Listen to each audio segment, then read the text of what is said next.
हाँ जी, नमस्कार। राधे राधे, जय श्री कृष्णा। कैसे हैं सब लोग? बढ़िया, मज़े में, आनंद में। चलिए, ईश्वर आप सबको हमेशा आनंद में रखें, खूब मज़े में रखें, खूब स्वाध्याय करें, खूब अध्ययन करें, खूब मेहनत करें, खूब अपने जीवन पथ के ऊपर आगे बढ़े। दोस्तों, हम लोग बात कर रहे थे गुप्तकालीन साहित्य की, और उसी कड़ी में संदर्भ में हमने पिछली क्लास में क्या क्या बातें की, हल्का सा 2 मिनट में जस्ट जो है मैं आपको रिवाइज करवा देता हूँ। देखिएगा, हमने कालिदास के 2 महाकाव्य पढ़े थे, ठीक है, और उसमें हमने बात की थी कुमार संभवम की। किसकी? कुमार संभवम की और रघुवंशम की, ठीक है ना। क्या क्या बातें थी, सारी बातें बता चुका कि इधर 17 सर्ग है, इधर 19 सर्ग है। भगवान शिव और पार्वती के प्रेम विवाह और उनके पुत्र कार्तिकेय के जन्म की कहानी है। हिमालय पर्वत का उल्लेख मिलता है। हिमालय का पुत्र मेनाक माना जाता है और पुत्री पार्वती, जिसे गौरी, ठीक है, शक्ति आदि स्वरूपा, ठीक है। इधर रघुवंश की हमने बात की तो इक्ष्वाकु वंश के 40 राजाओं का उल्लेख मिलता है ना। राजा दिलीप से लेकर के अग्निवर्ण तक के जो शासक हुए, उन समस्त शासकों के बारे में क्या मिलता है? उल्लेख मिलता है। दिलीप के बाद में रघु हुए, रघु के बाद में दशरथ, दशरथ के बाद में राम, फिर लव कुश, ये सारी चीजें आप लोगों को ध्यान रखना है। अग्निवर्ण तक का जो है उल्लेख मिलता है, ठीक है। 2 खंड काव्यों की हमने बात की, मेघदूत और ऋतु संहार की। मेघदूत और ऋतु संहार की। मेघदूत में क्या है? उत्तर मेघ और पूर्व मेघ, इसके 2 भाग हैं। यक्ष का वीर्य संदेश उत्तर मेघ में है और पूर्व मेघ में रामगिरी पर्वत, रामगिरी चित्रकूट, ठीक है, पर्वत से लेकर के अलकापुरी तक के रास्ते का विवरण है। यक्ष को राजा कुबेर, जो कि अलकापुरी के राजा हुआ करते थे, उन्होंने अलकापुरी से निष्कासित कर दिया, निकाल दिया, और तब वो जाकर के रामगिरी पर्वत के ऊपर क्या करते हैं? निवास करते हैं। बसंत के दौरान जब बारिश होती है तो उनको अपनी प्रेमिका की याद आती है, तो वो मेघ को जो है अपना दूत बना करके संदेश भिजवाते हैं। इस प्रकार की कहानी। फिर हमने बात की ऋतु संहार। ऋतु संहार जो है कालिदास की प्रथम रचना मानी जाती है, याद रखना।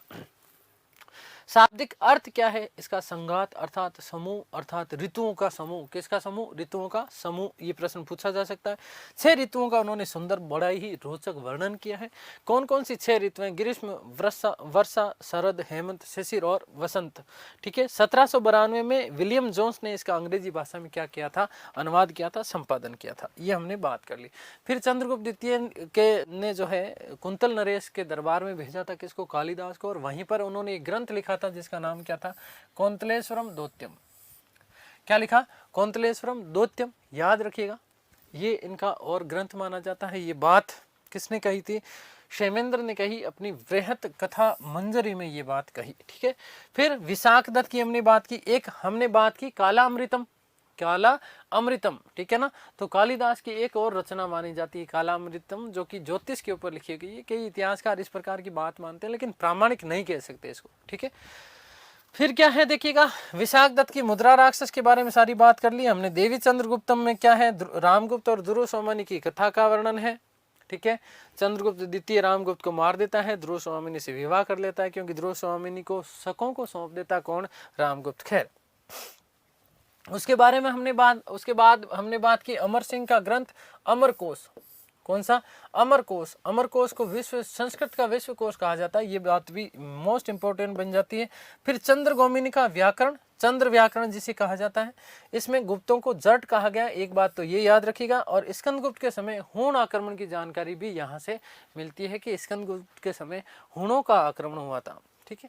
फिर हमने बात करी भारवी की। मैंने कहा कि आपको भार किसके ऊपर है? महाभारत का भार किसके ऊपर था? अर्जुन के ऊपर, इसलिए किराता अर्जुनियम। क्या है इसमें? किरात के वेश में भगवान शिव और अर्जुन के मध्य हुए युद्ध का वर्णन मिलता है। हालांकि अर्जुन उन्हें पहचान लेते हैं, युद्ध पूर्ण रूप से जो है होता नहीं है, थोड़ा सा ही कुछ युद्ध होता है, तो उसका वर्णन थोड़ा सा यहाँ पर किया गया है किराता अर्जुनियम में। कौशक क्या? याद रखिएगा, मैंने कहा कि केपलर ने 1912 ईस्वी में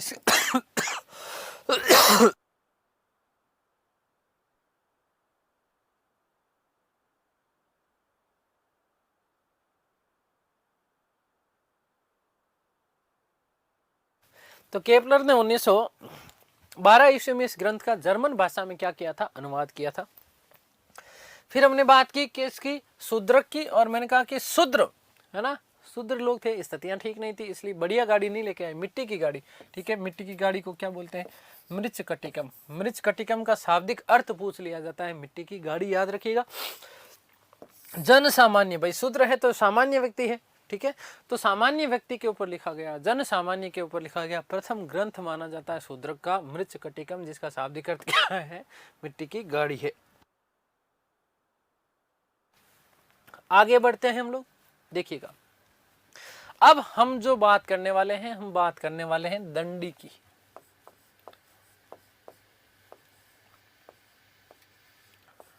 दंडी मोस्ट इंपॉर्टेंट, ध्यान दीजिएगा। दंडी में याद रखना है आपको, क्या याद रखना है?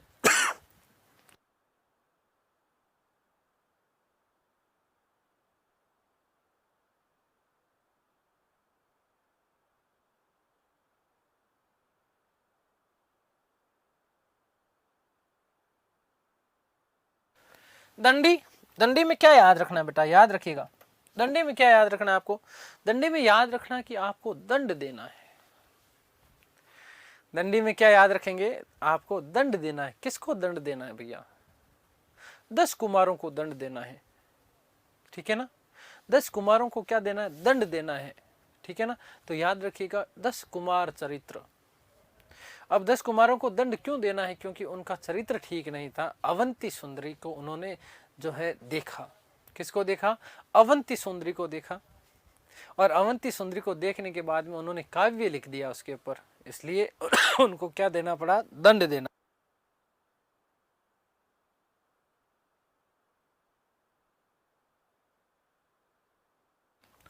तो दंडी क्या?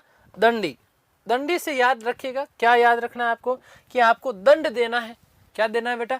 दंड देना है। तो देखो याद रखिएगा इसके ग्रंथों का नाम, इसके ग्रंथ कौन कौन से हैं, ठीक है।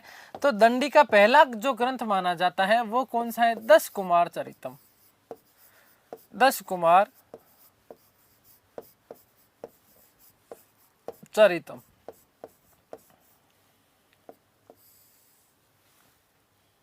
क्या बेटा? 10 कुमार चरितम। 10 कुमारों को क्यों दंड देना है? क्योंकि उन्होंने अवंती सुंदरी को देखा, इसलिए एक ग्रंथ है, इनका नाम है अवंती सुंदरी। अब हालांकि ये जो अवंती सुंदरी है ना, अब थोड़ा सा कंट्रोवर्शियल है, क्यों है अभी मैं बात बताऊंगा, लेकिन फिर भी यदि आ जाए तो कर देना, ठीक है। और अवंती सुंदरी को देखा तो देख करके उसके ऊपर क्या लिखा? काव्यादर्श, काव्य लिखा। और इससे याद रखिएगा काव्यादर्श, क्या याद रखेंगे? काव्यादर्श याद रखेंगे। देखिएगा गुजराती कवि जिसका नाम सोढल मिलता है कई जगह, और इसी सोढल का समीकरण कई इतिहासकारों ने दंडी के साथ में या दंडिन के साथ में करने का प्रयास किया है, ठीक है। और यहीं से उन्होंने, अब कई इतिहासकार मानते हैं कि अवंती सुंदरी किसी और दूसरे अन्य किसी व्यक्ति की रचना है। कई इतिहासकार ऐसा मानते हैं कि अवंती सुंदरी दंडी की रचना।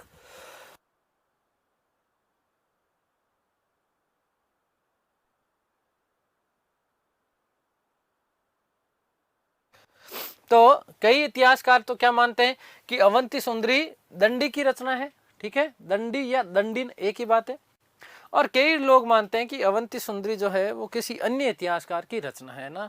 अब जो लोग सोढल का समीकरण किसके साथ में करते हैं?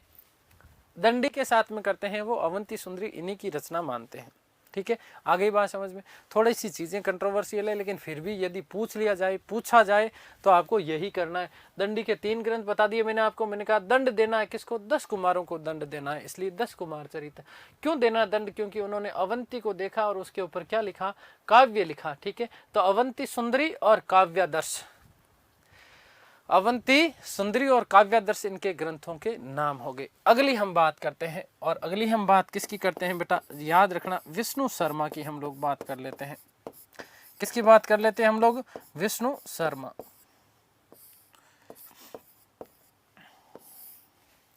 विष्णु शर्मा किसकी बात कर लेते हैं हम लोग? विष्णु शर्मा की बात कर लेते हैं। विष्णु शर्मा, आप सब पता है विष्णु शर्मा का जो सबसे महत्वपूर्ण महान जो ग्रंथ है वो कौन सा है? पंचतंत्र। कौन सा है? पंचतंत्र। अनेक बहुत ही मज़ेदार इसमें कहानियाँ मिलती है। पंचतंत्र तो याद रखिएगा, पंचतंत्र विष्णु शर्मा का है। मुझे आपको ये तो याद करवाने की ज़रूरत नहीं, क्योंकि ये तो हम बचपन से पढ़ते हुए आए। पंचतंत्र के लेखक कौन है? विष्णु शर्मा है। अब यहाँ पर प्रश्न आपका क्या बनता है? प्रश्न आपका ये बनता है कि कौन सा ऐसा ग्रंथ है जिसका सर्वाधिक भाषा में अनुवाद किया गया है और जिसके ऊपर सबसे ज्यादा टीका लिखी गई है? सबसे ज्यादा टीका किसके ऊपर लिखी गई है? पंचतंत्र के ऊपर लिखी गई है। सबसे ज्यादा भाषाओं में अनुवादित कौन सा है? विष्णु शर्मा का पंचतंत्र है। अरबी भाषा में जो इसका अनुवाद किया गया वो किस नाम से किया गया था? कलीला वादिमना। ये महत्वपूर्ण प्रश्न है, ये पूछा जा सकता है। ठीक है, तो विष्णु शर्मा का ग्रंथ कौन सा है बेटा? याद रखिएगा, पंचतंत्र है। पंचतंत्र है, याद रखिएगा। पंचतंत्र में क्या बातें याद रखनी है? महत्वपूर्ण बातें कि सर्वाधिक भाषाओं में अनुवादित ग्रंथ है। सर्वाधिक भाषाओं में सबसे ज्यादा, ठीक है, सर्वाधिक भाषाओं में, सर्वाधिक भाषाओं में अनुवादित ग्रंथ है। अनुवादित ग्रंथ है, अनुवादित ग्रंथ है। दूसरी चीज, सर्वाधिक टीका लिखी गई है। सर्वाधिक टीका लिखी गई। ठीक है, टीका का मतलब क्या होता है बेटा? जो है विस्तार करना, व्याख्या करना। सर्वाधिक टीकाएं भी कौन सी ग्रंथ के ऊपर लिखी गई है? तो याद रखिएगा कि सर्वाधिक टीकाएं पंचतंत्र के ऊपर लिखी गई है। ठीक है, इसका पंचतंत्र का अरबी भाषा में अनुवाद याद रखिएगा कि अरबी भाषा में अनुवाद किस नाम से है? कलीला वादिमना। अरबी भाषा में अनुवाद, अरबी भाषा में अनुवाद किस नाम से है बेटा? याद रखिएगा कि कलीला वादिमना, कलीला वादिमना के नाम से जाना जाता है। कलीला वादिमना, जो कि 8वीं शताब्दी में अरब के लोगों ने लिखी। अरब का एक खलीफा था जिसका नाम था मंसूर। अरब का एक क्या था बेटा? खलीफा था, और इस खलीफा का नाम क्या था? मंसूर। इस खलीफा मंसूर के समय अरबी भाषा में अनुवाद किया गया था। किसका? पंचतंत्र का। 712 ईस्वी में अरब आक्रांता मोहम्मद बिन कासिम, और इस मोहम्मद बिन कासिम ने आक्रमण किया भारत के ऊपर, सिंध के ऊपर आक्रमण करता है। सिंध की राजधानी रोहिरा, कौन सी? रोहिरा, उसके ऊपर आक्रमण करता है, दाहिर को पराजित कर देता है, और जाते जाते ऐसा कहा जाता है कि अनेक ग्रंथ भी अपने साथ में ले गया था। जैसे अभी हम बात करेंगे ब्रह्म सिद्धांतिका की, ठीक है ना, तो अभी हम लोग चर्चा करेंगे आगे। तो उसी समय देखो, उसी के दौरान 8वीं शताब्दी में अरबी भाषा में अनुवाद लिखा गया। अरबी भाषा में अनुवाद लिखा गया, अनुवाद किया गया कलीला वादिमना। किसका? जो है पंचतंत्र का। और पंचतंत्र किसने लिखा है? मूल रूप से विष्णु शर्मा ने लिखा है। किसने लिखा है? विष्णु शर्मा ने। आगे बात करते हैं, आगे बात करते हैं। आगे किसकी बात करते हैं? ध्यान से सुनिएगा। वत्स भट्टी। क्या याद रखोगे शब्द? वत्स भट्टी। वत्स भट्टी क्या है? कौन है भाई वत्स भट्टी? तो याद रखना कि आपको भट्टी में डालना है। किसको डालना है? रावण को डालना है। भट्टी में किसको डालना है? रावण को डालना है। और इसी से याद रखिएगा कि रावण वध। क्या याद रखेंगे आप लोग? रावण वध। रावण वध। भट्टी के ग्रंथ का नाम क्या है? रावण वध है। ठीक है, हो गया याद? कितने सारे ग्रंथ याद करवा दिए मैंने, हो रहे ना साथ के साथ याद? याद रखना कि भट्टी में डालना, किसको डालना है? रावण को। और फिर उसका, रावण को जैसे ही भट्टी में डालोगे तो उसका क्या हो जाएगा? वध हो जाएगा। क्या हो जाएगा? वध हो जाएगा। ठीक है, आगे हम बात करते हैं बुद्ध घोष की। किसकी बात कर लेते हैं हम लोग? बुद्ध घोष।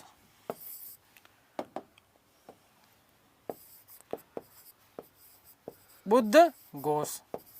देखिएगा बेटा, बुद्ध घोष को कैसे याद रखोगे कि भगवान बुद्ध ने बहुत ऐसे इतने ज्यादा उपदेश दिए कि उन्होंने हमें बहुत अच्छा मार्ग बताया, शुद्ध मार्ग के ऊपर चलने की बात कही उन्होंने। भगवान बुद्ध ने शुद्ध मार्ग के ऊपर, बढ़िया सीधे सच्चे मार्ग के ऊपर चलने की बात कही। किसने? भगवान बुद्ध ने। और इसी से याद रखिएगा, विशुद्धि मग, मार्ग क्या बोलते हैं? मग, याद रख लेना कि भगवान बुद्ध ने शुद्ध मार्ग के ऊपर, सच्चे मार्ग के ऊपर चलने के हमें उपदेश दिए। इसी से क्या याद रखेंगे? विशुद्धि मग। क्या याद रखेंगे? विशुद्धि मग। तो बुद्ध घोष का जो ग्रंथ है उसका नाम क्या है बेटा? विशुद्धि मग। विशुद्धि मग। बुद्ध घोष का जो ग्रंथ है उसका नाम क्या है? विशुद्धि मग है। क्या है? विशुद्धि मग है। हो गया याद। आगे हम लोग बात करते हैं वात्स्यायन की। और वात्स्यायन तो आपको सबको पता है, वात्स्यायन के ग्रंथ का नाम क्या है? वात्स्यायन। ठीक है, वात्स्यायन का जो ग्रंथ है, वात्स्यायन का कौन सा ग्रंथ है बेटा? याद रखिएगा, वात्स्यायन का ग्रंथ है काम सूत्र। वात्स्यायन का ग्रंथ है जिसका नाम क्या है? काम सूत्र। ठीक है, यदि किसी को याद नहीं होता है तो वात्स्यायन से ऐसे याद रख लीजिए, वासना, और वासना जहां पर होगी तो वहां पर काम होगा, इसलिए क्या? काम सूत्र।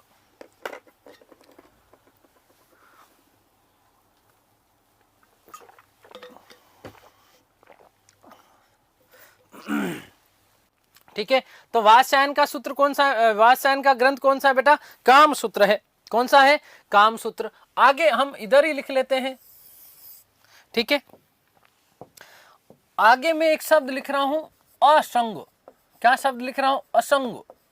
तो देखिएगा कैसे याद रखोगे इसको, असंग को। असंग मतलब संग नहीं छोड़ना आपको। किसका संग नहीं छोड़ना है? योग का संग नहीं छोड़ना है।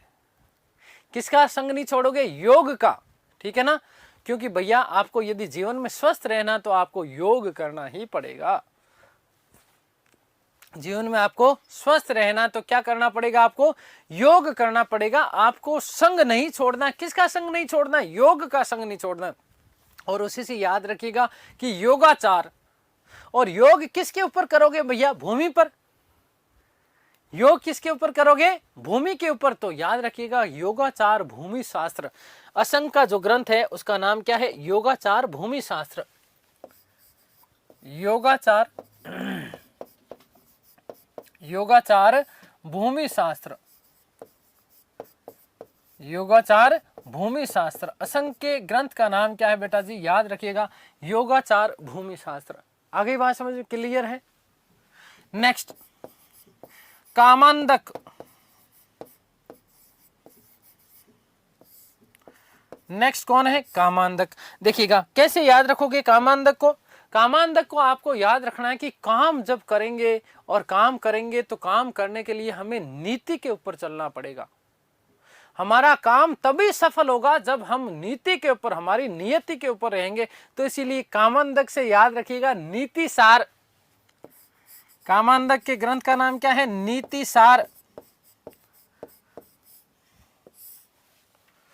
कामांदक का ग्रंथ कौन सा है बेटा? नीति सार। और लास्ट बात कर रहा हूं मैं यहां पर, और बात लिख रहा हूं आपकी सिद्धसेन की। सिद्धसेन की। और सिद्धसेन क्या याद रखोगे कि गुप्त जो राजा थे, उन गुप्त राजाओं ने अपने आप को सिद्ध किया। क्या सिद्ध किया? कि वो न्याय के अवतार हैं। किसके अवतार है? न्याय के अवतार है। इसलिए सिद्धसेन का जो ग्रंथ है उसका नाम क्या है? न्यायावतार। क्या है? न्यायावतार। न्यायावतार। ठीक है, गुप्त राजाओं ने अपने आप को सिद्ध किया। किस रूप में सिद्ध किया? कि वो न्याय के अवतार हैं। क्योंकि चंद्रगुप्त द्वितीय के समय देखो, फाहियान ने बात कही ना, क्या बात कही? कि मध्य देश का उल्लेख करता है फाहियान। ठीक है ना, फोकोकी में। ठीक है, और साथ ही साथ एक बात बोलता है। क्या बात बोलता है बेटा? अभी हम फाहियान की भी बात करेंगे आगे, खैर, है ना, क्योंकि चंद्रगुप्त द्वितीय के शासनकाल में आया था फाहियान। नेक्स्ट इसी की बात कर लेंगे हम लोग। तो चलिए इसी की बात कर ही लेते हैं हम लोग। बात कर लेते हैं हम लोग फाहियान की। किसकी बात कर लेते हैं बेटा हम लोग? फाहियान। और फाहियान कौन है? देखिएगा, पहली बात तो फाहियान का शाब्दिक अर्थ होता है धर्माचार्य। फाहियान का शाब्दिक अर्थ क्या है? धर्माचार्य। क्या है? धर्माचार्य। धर्माचार्य के रूप में आया, चीन से आया। कहां से आया? चीन से आया। किसके शासनकाल में आया? चंद्रगुप्त द्वितीय के शासनकाल में। किसके शासनकाल में आया? चंद्रगुप्त द्वितीय के शासनकाल में ये भारत आता है। 399 ईसा पूर्व में भारत आता है और 414 ईस्वी तक ये भारत रहता है। ईसा पूर्व नहीं, ईस्वी बेटा, ठीक है ना।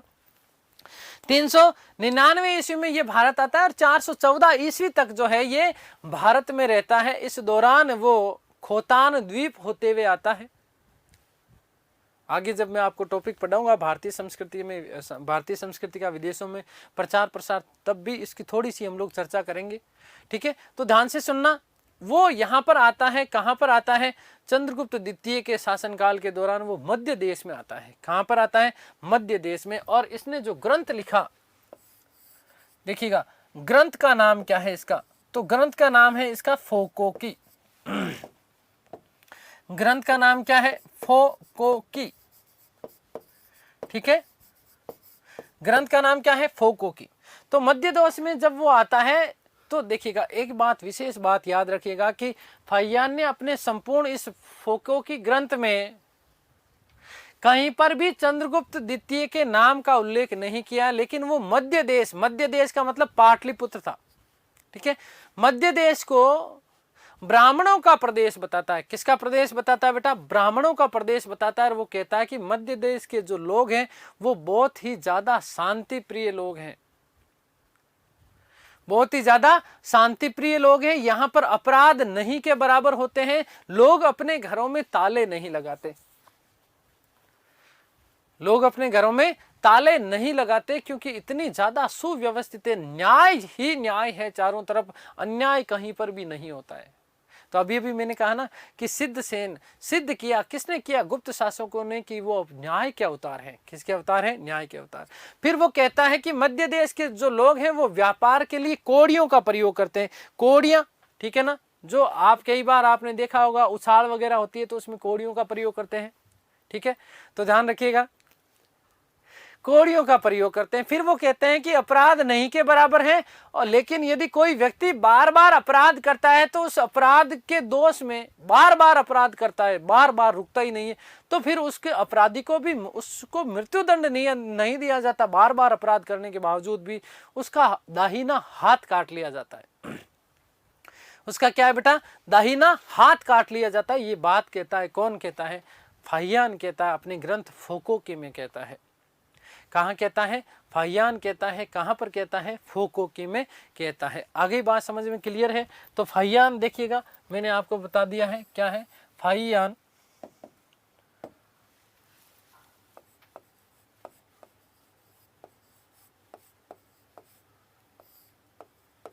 ठीक है, धर्माचार्य के रूप में थे, ठीक है। ग्रंथ फोकोकी है। किसके शासनकाल में आया?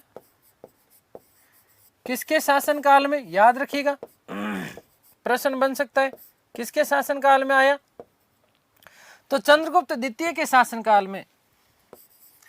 किसके? चंद्रगुप्त द्वितीय के शासनकाल के दौरान, द्वितीय के शासनकाल के दौरान, शासनकाल के दौरान। और भी वो बहुत सारे वर्णन करता है, हमारे काम के नहीं है। हालांकि वो कहता है मध्य देश के लोग मदिरा मांस का भक्षण नहीं करते, लहसुन भी नहीं खाते, के इतने सीधे हैं, ठीक है। तो याद रखिएगा कब आया? तो 399 ईस्वी में, 399 ईस्वी में भारत आया।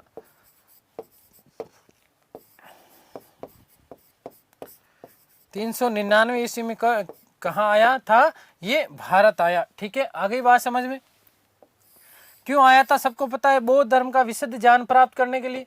इसने क्या कहा, वर्णन क्या किया इसने? तो वर्णन में देखिएगा, ध्यान से सुनिएगा, क्या क्या वर्णन करता है।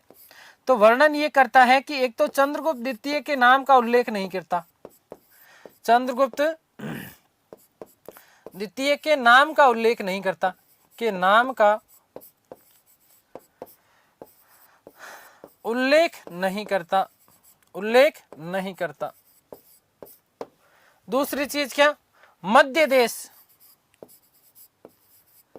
मध्य देश। और मध्य देश मध्य प्रदेश नहीं है, ये मध्य देश है। मध्य देश का मतलब पाटलिपुत्र था बेटा। पाटलिपुत्र को ब्राह्मणों का देश बताया है।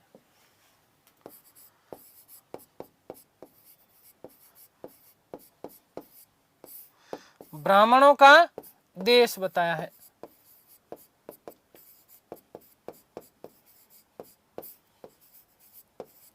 किसका देश बताया है? ब्राह्मणों का देश बताया है। किसको? मध्य देश को।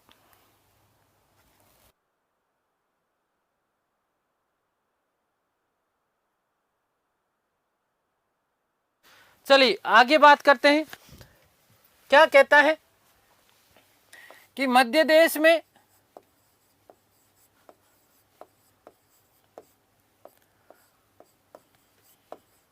अपराध नहीं के बराबर होते हैं। अपराध नहीं के बराबर, नहीं के बराबर होते थे। लोग घरों में ताले नहीं लगाते। लोग घरों में ताले नहीं लगाते। ताले नहीं लगाते।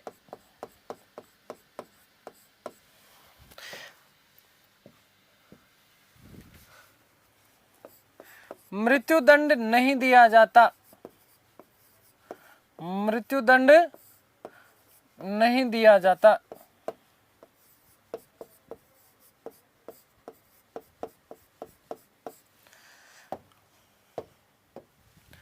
फिर क्या कहता है कि ब्राह्मणों को सजा नहीं दी जाती।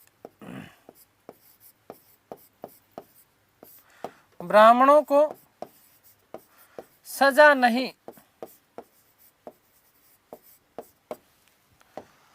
परंतु अन्य अपराधी के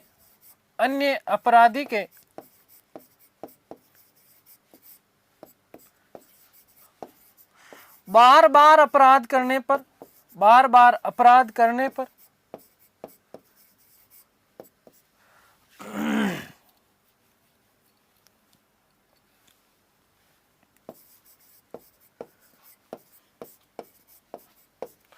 उसका दाहिना हाथ काट लिया जाता था। उसका दाहिना हाथ काट लिया जाता था।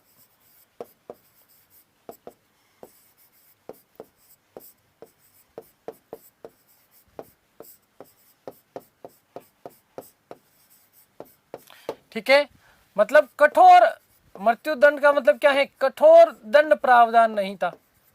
कठोर दंड नहीं। ठीक है, कठोर दंड का मतलब क्या है? मतलब दंड तो थो लेकिन कवड़ो हो, है ना, लेकिन आराम मुश्ती खा सके, है ना, हलवाड़ी ना कह रहे। ये तो मजाक की बात है, याद रखिएगा। कठोर दंड का प्रावधान नहीं था, मतलब मृत्यु दंड नहीं दिया जाता था। क्या नहीं दिया जाता था? मृत्यु दंड नहीं दिया जाता था। ये बात बोलता है। ठीक है, और दूसरी चीज क्या बोलता है कि मध्य देश के लोग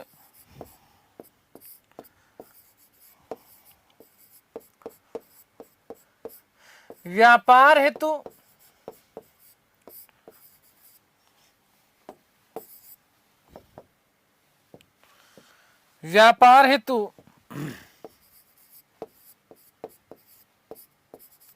कोड़ियों का प्रयोग करते थे।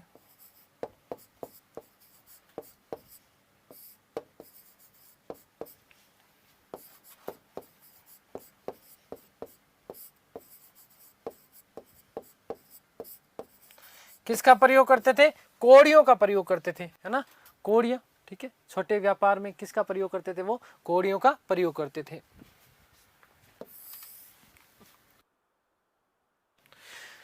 तो ये बात आपको विशेष रूप से याद रखना है। हमने ज़्यादातर जो है साहित्य की बात कर ली है। गुप्तकालीन साहित्य जो था हमारा, साहित्य वाला चैप्टर आपका कंप्लीट हो गया है। ठीक है, अब हम लोग बात करने वाले हैं गुप्तकालीन विज्ञान की। किसकी बात करने वाले हैं? गुप्तकालीन विज्ञान की। दोस्तों हम जब बात करते हैं गुप्त काल की तो कला संस्कृति साहित्य और विज्ञान में बहुत भयानक जो है गुप्त काल के दौरान खूब अमूल चूल परिवर्तन हुआ और इतना ज़्यादा विकास हुआ कि इसी कारण कला संस्कृति और साहित्य और स्थापत्य कला इन समस्त क्षेत्रों में बहुत ज़्यादा विकास हुआ। इसीलिए तो गुप्त काल को क्या कह दिया जाता है? गुप्त काल को भारतीय इतिहास का स्वर्णिम युग कह दिया जाता है। क्या कह दिया जाता है? भारतीय इतिहास का स्वर्णिम युग। इससे ही थोड़ी ही बोल दिया भैया, कोई ना कोई कारण तो रहा होगा ना, यस और नो? तो ध्यान दीजिएगा। अब हमने साहित्य की ज़्यादातर क्या बहुत सारी बातें कर ही लिए। देखो ध्यान देना, मैंने प्रयास ये किया है, ठीक है, यहां से शुरू कर देते हैं कुमार संभवम। इससे पहले हमने क्या क्या पढ़ा था? देखो 2 मिनट में रिवाइज करवा रहा हूं। कालिदास के 3 नाटक कौन कौन से बेटा? मालविका अग्निमित्रम, विक्रमोर्वशीयम और अभिज्ञान शाकुंतलम, ठीक है। फिर 2 महाकाव्य कौन कौन से हैं? कुमार संभवम और रघुवंशम, ठीक है, हल्का सा रिवाइज करवा रहा हूँ। 2 खंड काव्य मेघदूत और ऋतुसंहार, क्योंकि यहाँ से सम्मिलित करने वाला प्रश्न आता है। मुद्रा राक्षस और देवी चंद्रगुप्तम किसके ग्रंथ हैं? विशाख दत्त के हैं। विशाख दत्त गुप्तकालीन व्यक्ति थे, ठीक है, राज परिवार से संबंधित थे। इनके पिता गुप्त काल में जो थे राज दरबार में निवास करते थे और बाद में ये भी राज दरबार में थे। कौन? विशाख दत्त, ठीक है। उसके बाद हमने अमर सिंह अमरकोश, चंद्र गोमिनिका चंद्र व्याकरण, ठीक है। फिर 12वीं मैंने भार वाली बात बता दी, समझ में आ गया होगा सबको, किरीटार्जुनीयम। फिर क्या? शूद्रक का क्या? मृच कटिकम शाब्दिक अर्थ पूछ लिया जाता है, मैंने आपको बता दिया है। आगे क्या? दंडी, तो मैंने कहा कि दंड देना है किसको? 10 कुमारों को, और उसके ऊपर हमने क्या लिखा? 10 कुमार चरित। क्यों? क्योंकि उन्होंने अवंती सुंदरी को देखा और उसके ऊपर क्या लिखा था? काव्य लिखा था, इसलिए उसको क्या देना था? दंड देना था। विष्णु शर्मा की हमने बात कर ली, पंचतंत्र की, और अरबी भाषा में इसके अनुवाद की भी हमने बात कर ली। क्या है? कलीला वादिमना के नाम से ये जाना जाता है। वत्स भट्टी, और वत्स भट्टी का मैंने आपको कहा कि भट्टी में डालना है किसको? रावण को, और इसी से रावण का क्या होगा? वध होगा। बुद्ध घोष ने, मैंने कहा कि बुद्ध ने विशुद्ध मार्ग के ऊपर चलना हमें सिखाया, इसलिए विशुद्धि मग। वात्स्यायन का काम सूत्र, ठीक है। इधर हम बात करेंगे असंग, तो हमने कहा कि संग नहीं छोड़ना किसका? योग का, क्योंकि आपको स्वस्थ रहना तो योग करना ही पड़ेगा, इसलिए योगाचार भूमि शास्त्र, ठीक है। कामांधक, काम करो आपका तभी सफल होगा जब आप नीति के ऊपर चलोगे, इसलिए क्या? नीति सार। फिर क्या? सिद्धसेन मैंने आपको कहा कि गुप्तों ने सिद्ध किया अपने आप को कि वो न्याय के अवतार है। क्या है? न्याय के अवतार। और फिर हमने बात कर ली फाहियान की। फाहियान जो है भारत में धर्माचार्य के रूप में आए थे। अब यहाँ पर उल्लेख मिलता है कि इनका जो है शाब्दिक अर्थ भी क्या होता है? धर्माचार्य। फाहियान शब्द का शाब्दिक अर्थ,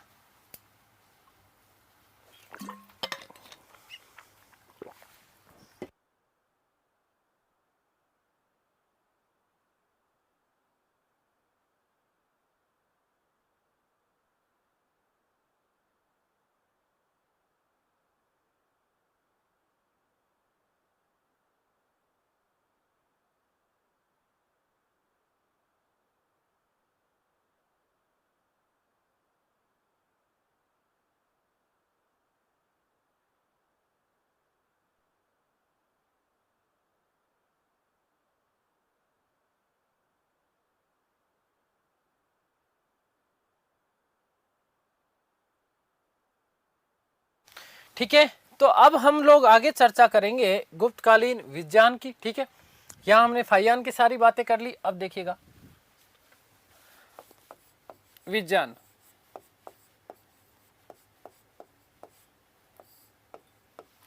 देखो गुप्त काल में विज्ञान के क्षेत्र में भी बहुत ज्यादा तरक्की हुई, क्योंकि गुप्त काल के दौरान कई खगोलविद हुए, कई ज्योतिषाचार्य हुए, कई गणितज्ञ हुए। अभी हम बात करेंगे आर्यभट्ट की, अभी हम बात करेंगे वराहमिहिर की, ठीक है ना। तो देखिएगा, ध्यान से सुनिएगा, यहां से आपसे पूछ लिया जाता है कि आर्यभट्ट के ग्रंथ कौन से हैं, तो उसकी भी चर्चा करेंगे। आर्यभट्ट, ध्यान से सुनिएगा, आर्यभट्ट के जो मेन जो ग्रंथ है उसका नाम क्या है? आर्यभट्टियम है। क्या है? आर्यभट्टियम। इस आर्यभट्टियम के 4 पाठ माने जाते हैं। आर्यभट्ट 5वीं शताब्दी के विद्वान हुए। इनका जन्म कुसुमपुर अर्थात पाटलिपुत्र का माना जाता है। देखो फर्स्ट ग्रेड में एक प्रश्न आया था कि आर्यभट्ट क्या थे। तो आर्यभट्ट ज्योतिषी भी हैं, खगोलविद भी हैं और गणित शास्त्र के जो है विद्वान भी है, गणितज्ञ भी हैं, खगोलविद भी हैं और ज्योतिषाचार्य भी है। क्या है? ज्योतिषाचार्य भी है। आर्यभट्ट का मुख्य जो ग्रंथ कौन सा है, उसका एक ही ग्रंथ है, उसके 4 भाग है। किस तरीके से है क्या अभी हम लोग चर्चा करने वाले हैं। देखिएगा, हम बात करने वाले हैं आर्यभट्ट की। आर्यभट्ट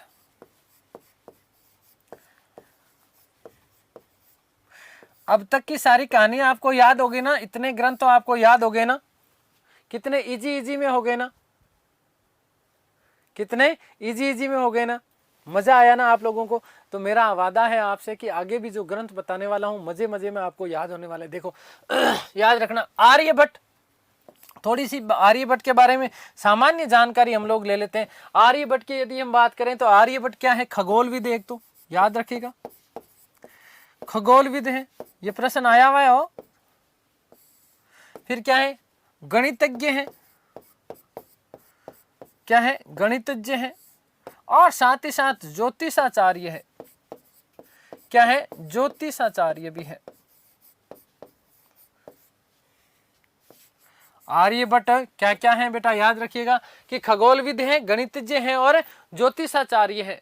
ये 3 पद हैं आर्यभट्ट के। ठीक है, आर्यभट्ट कहां के थे, कहां के निवासी हुए? तो देखिएगा, हालांकि कोई बहुत ज्यादा प्रामाणिक बातें तो नहीं है, लेकिन फिर भी इनके बारे में ऐसा लिखा गया कि आर्यभट्ट जो थे कुसुम के समान थे, इसलिए कुसुमपुर। क्या है? कुसुमपुर। और कुसुमपुर बोले तो क्या बेटा? पाटलिपुत्र। कुसुमपुर बोले तो क्या है? पाटलिपुत्र। और आर्यभट्ट कौन सी सदी के? तो 5वीं शताब्दी के विद्वान थे। 5वीं सदी, 5वीं सदी के विद्वान थे। अब क्योंकि गुप्त काल का समय लगभग 300 ईस्वी से लेकर के लगभग 300 ईस्वी से लेकर के 600 सवा 600 ईस्वी तक चलता है। अब 300 में भी हालांकि 272-73 से प्रारंभ हो जाता है श्रीगुप्त तो, ठीक है ना। तो देखो 5वीं शताब्दी में हुआ, इसके मतलब ये हुआ कि ये जो थे वो कौन से काल के दौरान हुए? गुप्त काल के दौरान हुए। ठीक है, तो ये इन्होंने जितना भी साहित्य लिखा, जो चीजें लिखी, वो याद रखिएगा कि गुप्त काल के दौरान की होगी। लेकिन महत्वपूर्ण बात क्या, अब देखो यहाँ से एग्जामिनर फंस सकता है ना, जैसे कोई दूसरा आप एग्जाम देते हो तो कि आर्यभट्ट के नवरत्नों में कौन शामिल था, माफ कीजिएगा कि चंद्रगुप्त द्वितीय के नवरत्नों में कौन शामिल था और कौन नहीं था। तो आर्यभट्ट चंद्रगुप्त द्वितीय के नवरत्नों में शामिल नहीं थे, ये बात याद रख लेना। ठीक है, आगे हम बात कर लेते हैं इनके ग्रंथ की।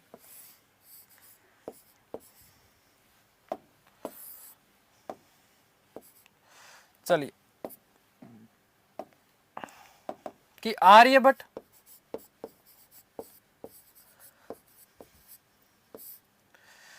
चंद्रगुप्त द्वितीय के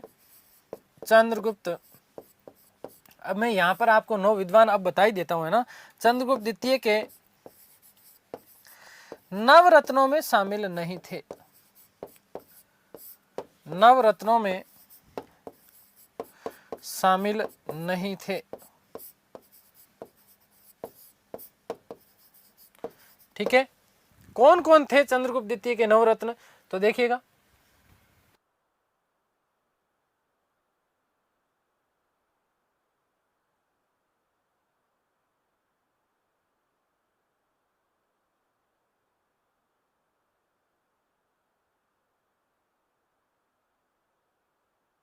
चंद्रगुप्त द्वितीय के नवरत्न कौन कौन है, ध्यान से सुनिएगा।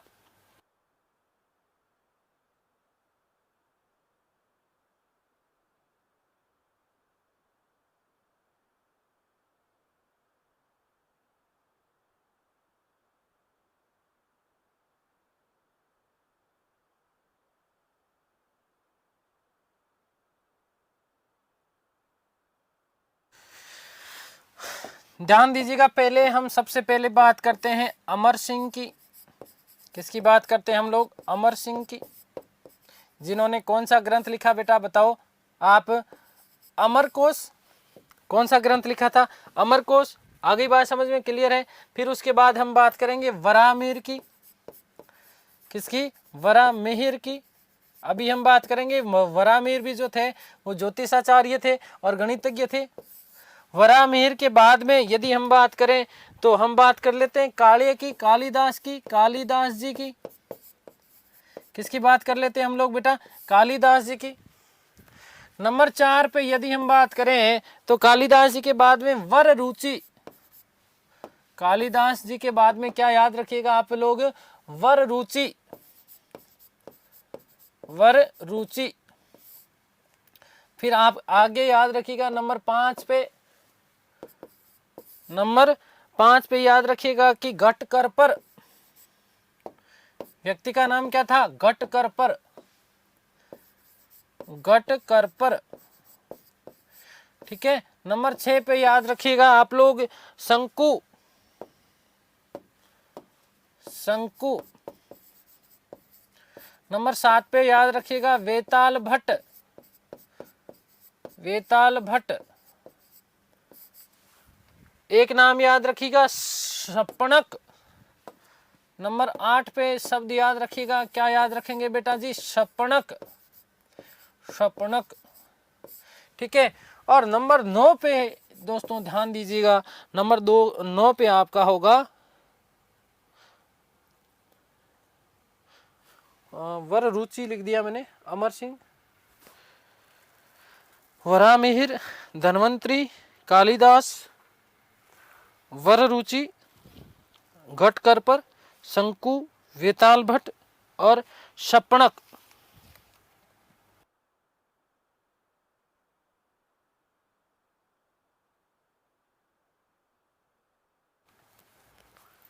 शंकु, वेताल भट्ट 8। नंबर 2 पे शपणक।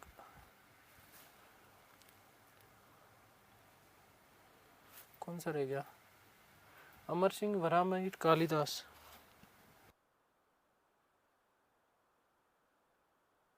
हाँ, धन्वंतरी मैंने बोल दिया, लिखा नहीं मैंने। ठीक है। धन्वंतरी। धन्वंतरी। ठीक है। देखिएगा, ध्यान दीजिएगा, ये 9 विद्वान है। ये कितने हैं? 9 विद्वान है। धन्वंतरी मैंने बोल दिया, लिखा नहीं। अमर सिंह, वराहमिहिर, कालिदास। ठीक है। वररुचि, घटकरपर, शंकु, वेताल भट्ट, शपणक और धन्वंतरी, ये 9 विद्वानों की मंडली रहा करती थी। किसके दरबार में? चंद्रगुप्त द्वितीय के दरबार में। और इन्हीं 9 विद्वानों को क्या कहा जाता था? नवरत्न कहा जाता था। आगे जब यदि हम मुगल काल में बात करेंगे तो बादशाह अकबर, कौन है? बादशाह अकबर। और इन बादशाह अकबर के भी क्या थे? 9 विद्वान रहते थे। और इन 9 विद्वानों को क्या कहा जाता था बेटा? याद रखिएगा, इन 9 विद्वानों को भी नवरत्न कहा जाता था। क्या कहा जाता था? नवरत्न कहा जाता था। तो इसी प्रकार से चंद्रगुप्त द्वितीय के दरबार में भी नवरत्न थे। ठीक है। कौन कौन? अमर सिंह था, वराहमिहिर था, कालिदास जी थे, वररुचि, घटकरपर, शंकु, वेताल भट्ट, शपणक और धन्वंतरी, है ना। धन्वंतरी चिकित्सक थे, देवताओं के चिकित्सक माने जाते थे धन्वंतरी। ठीक है ना। तो ये 9 नवरत्न माने गए हैं। ठीक है ना। आर्यभट्ट चंद्रगुप्त द्वितीय के नवरत्नों में शामिल नहीं था। चलिए अब हम आर्यभट्ट के ग्रंथ की बात करते हैं। आपका ध्यान केवल और केवल बोर्ड पर हम बात रखना भाई। आर्यभट्ट का ग्रंथ तो सीधा सीधा पता है। आर्यभट्ट का ग्रंथ, आर्यभट्ट का ग्रंथ कौन सा है?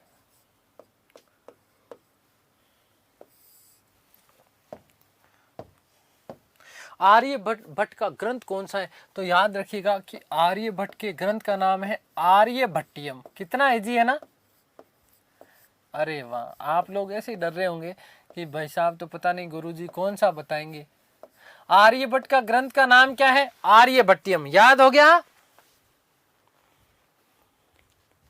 याद हो गया ना, आर्यभट्टियम। अब आर्यभट्टियम में क्या है?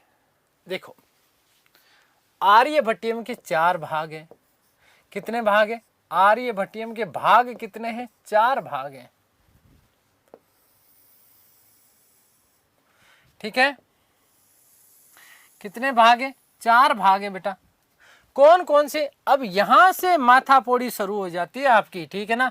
अब तक तो इतना इजी लग रहा था, अब आपको ये याद करने में आज तक बहुत बड़ा जोर आया होगा, बहुत बड़ा जोर आया होगा। इन आर्यभट्ट के 4 आर्यभट्टियम के 4 भाग जो हैं, इन भागों को याद करने में मुझे पता है आपको बहुत जोर आया, आज के बाद नहीं आएगा।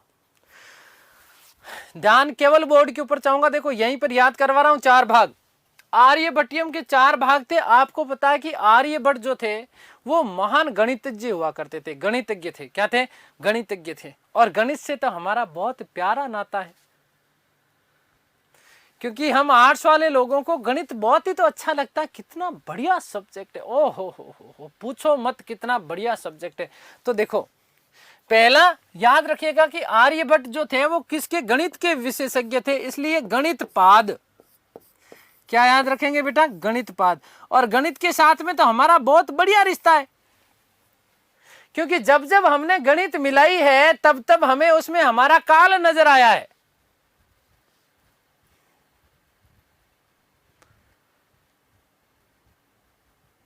याद आया क्या? जब जब हमने गणित मिलाने का प्रयास किया तब तब हमें उसमें क्या? हमारा काल दिखता है। क्यों दिखता है काल? क्योंकि हम गणित के साथ जब जब क्रिया करते हैं तो हमारे गोला आता है। क्या आता है? गोला आता है 10 में से 0, है ना। और फिर बापू दे ढमेड़, है ना, हमारी दशा खराब कर देता था। जब जब हमारे गोला आता था तो बापू दे बचीड़ दे करके हमारा क्या?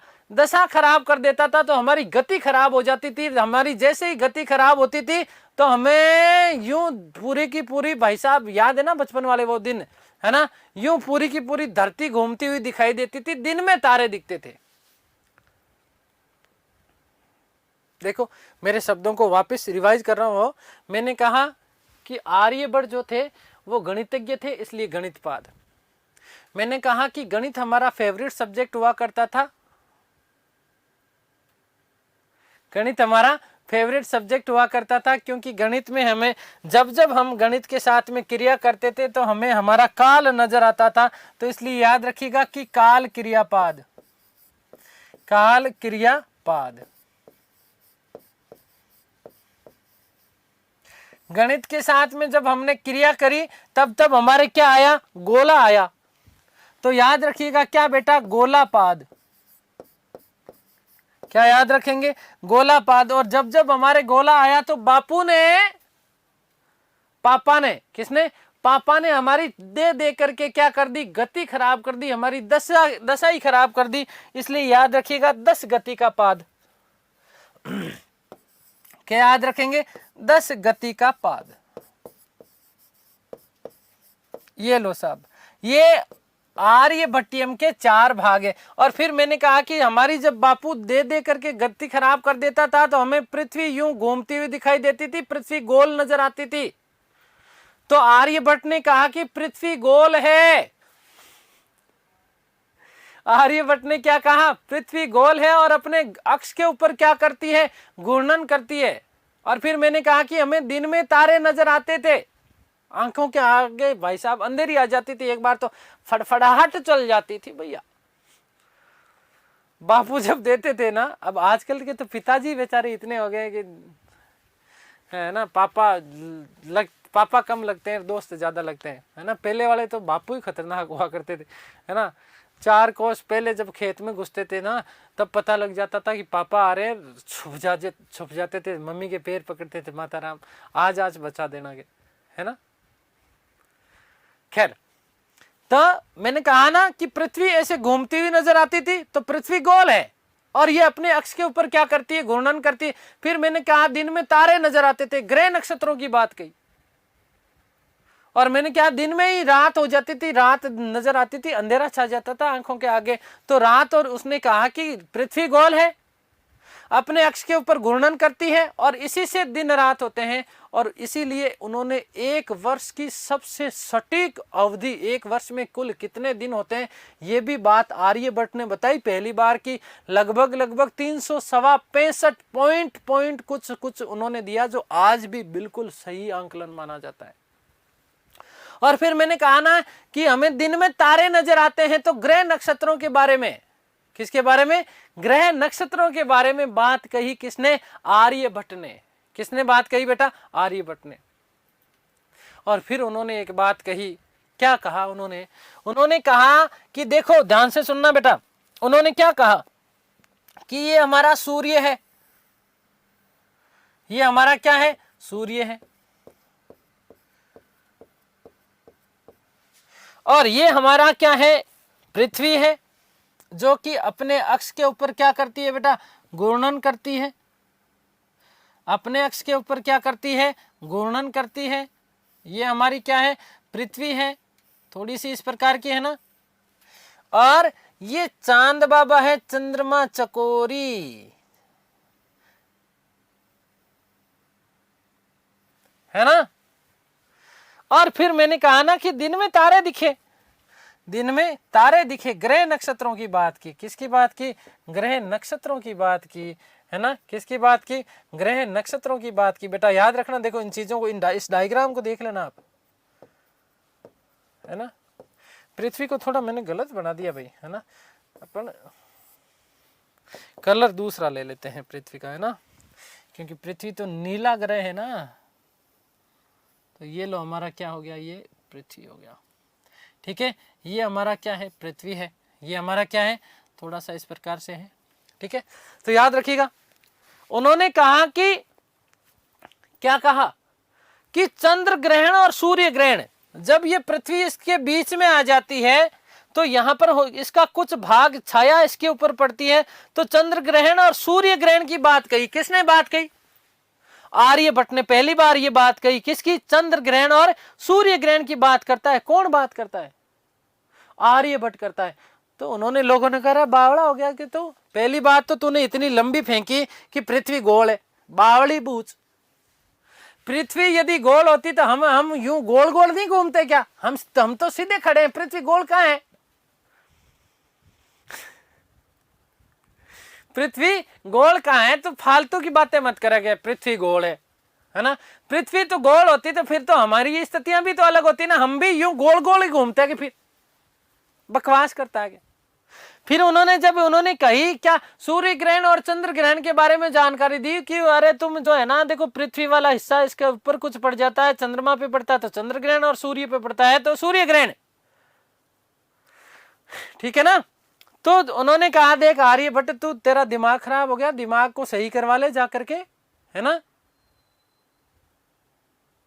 दिमाग को जाकर के सही करवा ले। ये तो राक्षस होते हैं के, प्राचीन भारत में चीजें भी तो खतरनाक खतरनाक थी ना, है ना, कि ये तो क्या होते हैं? राक्षस होते हैं, ठीक है ना। तो उसने कहा कोई राक्षस वाक्षस नहीं होता, ये पृथ्वी की घूर्णन गति के कारण होता है और बाकी कुछ नहीं है। लेकिन लोगों ने माना ही नहीं, दशमलव प्रणाली दी, लोगों ने उसको जीरो कर दिया, बिल्कुल क्या कर दिया? जीरो कर दिया। इन्होंने जो बातें कही ना, याद रखना बेटा, कि इन्होंने जो बातें कही, देखो एक एक चीज को जोड़ करके बता रहा हूं मैं आपको, इन्होंने जो बातें कही लोगों ने उस चीज को जीरो कर दिया। क्या कर दिया? जीरो कर दिया। जीरो क्या? दशमलव प्रणाली। तो दशमलव प्रणाली की जानकारी दी, किसने दी? आर्यभट्ट ने। पाई का मान दिया, किसका मान दिया? पाई। पाई याद रखना, पाई। किसका मान दिया बेटा? पाई। बाई मत कर देना कोई कि बाई का मान, बाई का मान नहीं, पाई का मान दिया। किसका मान दिया? पाई बोलते हैं इसको। और पाई का मान इसने कितना दिया? 22/7। 22/7 तो 7 ही 21, एक बच गया, जीरो, है ना। तो 7.11 कुछ ऐसा, 1444 ऐसा आएगा, ठीक है, इस प्रकार से। सही पकड़े हैं? मेरा प्यारा भाई कह रहा है सही है बात, ठीक है। चलिए तो ध्यान से सुनना कि 22/7 पाई का मान दिया। किसने मान दिया बेटा? याद रखना कि ये भी आर्यभट्ट ने दिया। किसने दिया? आर्यभट्ट ने। त्रिभुज का क्षेत्रफल दिया। त्रिभुज का क्षेत्रफल की बात भी किसने कही? आर्यभट्ट ने कही। किसने कही ये बात? आर्यभट्ट ने कही। आगे बात समझ में क्लियर है? तो ये आर्यभट्ट की हमने सारी की सारी बातें कर ली है, ठीक है ना बेटा। ध्यान रखना, पृथ्वी गोल है, अपनी घूर्णन, अपनी अक्ष के ऊपर क्या करती है? वो घूर्णन करती है, इसी से दिन रात होते हैं। वर्ष का मान लगभग उन्होंने 365 पॉइंट कुछ दिया, जो कि बिल्कुल सही माना जाता है। ग्रह नक्षत्रों की उन्होंने बात कही, है ना, किसकी बात कही, ग्रह नक्षत्रों की बात कही, ठीक है, घूर्णन गति की बात वो कहते हैं। साथ ही साथ उन्होंने सूर्य ग्रहण और चंद्र ग्रहण के बारे में बात की, दशमलव प्रणाली के बारे में उन्होंने बात, इतनी बातें, है ना, इस पृथ्वी के बारे में आगे जाकर के केपलर ने बताया, है ना, वो तो हमारी 5वीं शताब्दी में, ईसा की 5वीं शताब्दी में, है ना, 5वीं शताब्दी में आर्यभट्ट बता चुके थे, लेकिन माना ही नहीं ना किसी ने। मान लेते तो मामला अलग होता कि नहीं होता। खैर ध्यान से सुनना, ये याद हो गए, गणित पाद, काल क्रियापाद, गोलापाद और 10 गतिका पाद, ये आर्यभट्टियम के 4 ग्रंथ है, 4 भाग माने जाते हैं बेटा।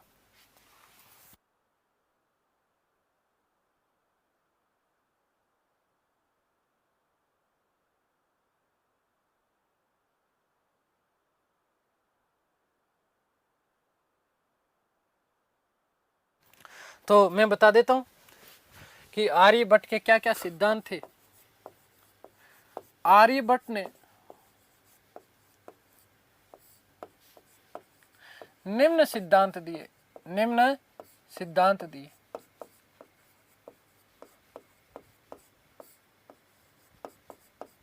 कौन कौन सिद्धांत दिए बेटा, याद रखना। सबसे पहले उन्होंने कहा कि पृथ्वी गोल है। क्या कहा उन्होंने, पृथ्वी गोल है, पृथ्वी गोल है, अपने अक्ष पर घूर्णन करती है, अपने अक्ष पर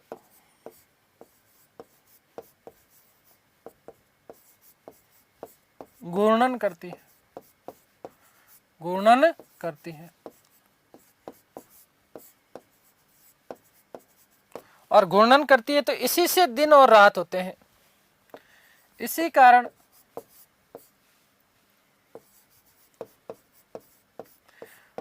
दिन रात बनते हैं, दिन व रात होते हैं।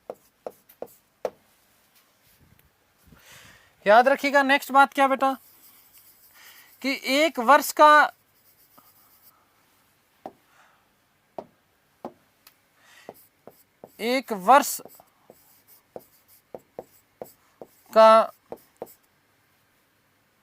एक वर्ष की अवधि कितनी, 365. ऐसा कुछ बताया।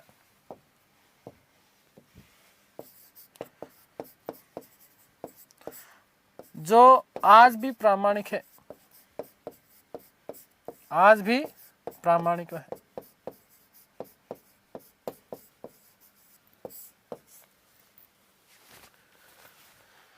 ठीक है, फिर उन्होंने क्या कहा, ग्रह नक्षत्रों के बारे में जानकारी दी। क्या कहा उन्होंने, ग्रह नक्षत्रों के बारे में,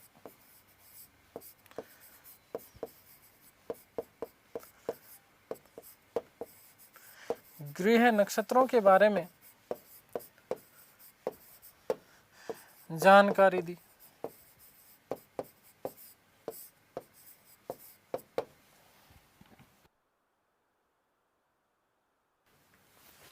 चंद्र ग्रहण व सूर्य ग्रहण, चंद्र ग्रहण व सूर्य ग्रहण के बारे में जानकारी दी।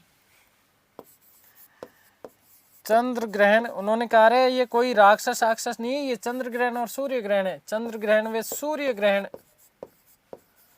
सूर्य ग्रहण के बारे में जानकारी।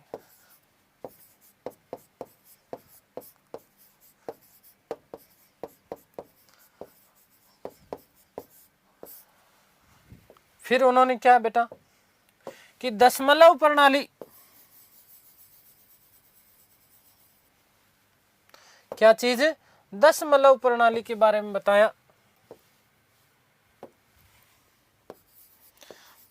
दशमलव प्रणाली के बारे में बताया।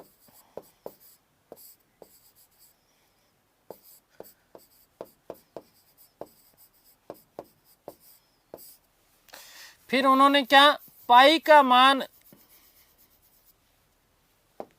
और त्रिभुज का क्षेत्रफल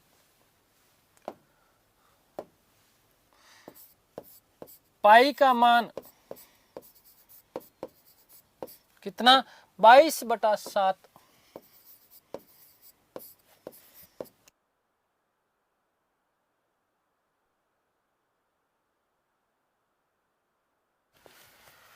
और क्या कि त्रिभुज का क्षेत्रफल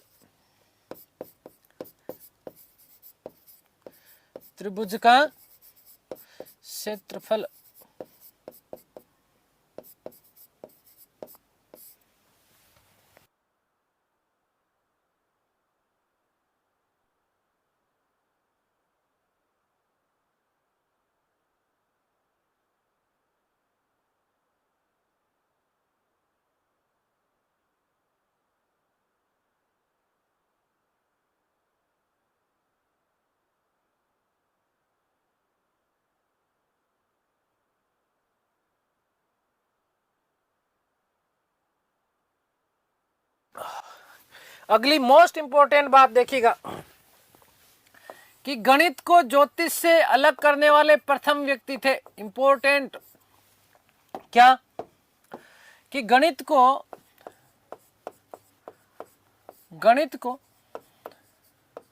ज्योतिष से अलग उन्होंने कहा है। गणित और ज्योतिष एक नहीं है भाई, है ना। ज्योतिष से अलग करने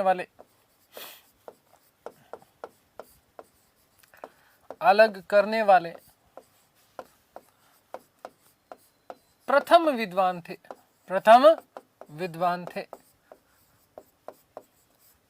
और नोट लास्ट बात but not least, very most important note बेटा याद रखिएगा कि आर्यभट्टियम का 800 ईस्वी के आसपास अरबी भाषा में अनुवाद किया गया था और जीज अल अर्ज बहर किस नाम से, जीज अल अर्ज बहर के नाम से अनुवाद किया गया और इसे प्रकाशित करवाने का श्रेय जॉर्ज बूलर को जाता है। किसको जाता है बेटा, जॉर्ज बूलर को। नोट है, इंपॉर्टेंट नोट है कि 800 ईस्वी के आसपास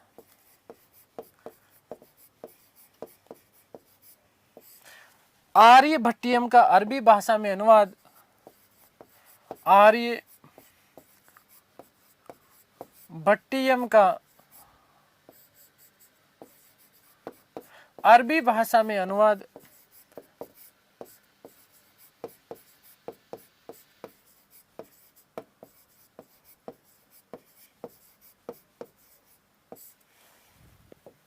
जीज अल अर्ज बहर के नाम से किया गया।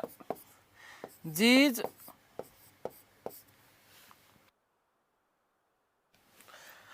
अल अर्ज बहर के नाम से, अर्ज बहर बाहर आ गई भाई, ठीक है ना, के नाम से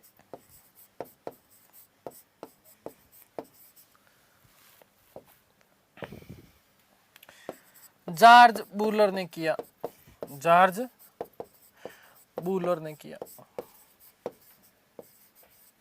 ठीक है मेरे प्यारे साथियों, उम्मीद करता हूं कि सारी की सारी चीजें आप लोगों को समझ में आ रही होगी। ईश्वर से प्रार्थना करता हूं कि आप सब स्वस्थ रहें, मस्त रहें, तंदुरुस्त, आह्लादित और प्रसन्नचित रहें। इस सृष्टि की संपूर्ण खुशियां आपको और आपके परिवार को मिले। मिलते हैं हमारी अगली कक्षा में, तब तक के लिए सभी को धन्यवाद, नमस्कार, थैंक यू सो मच।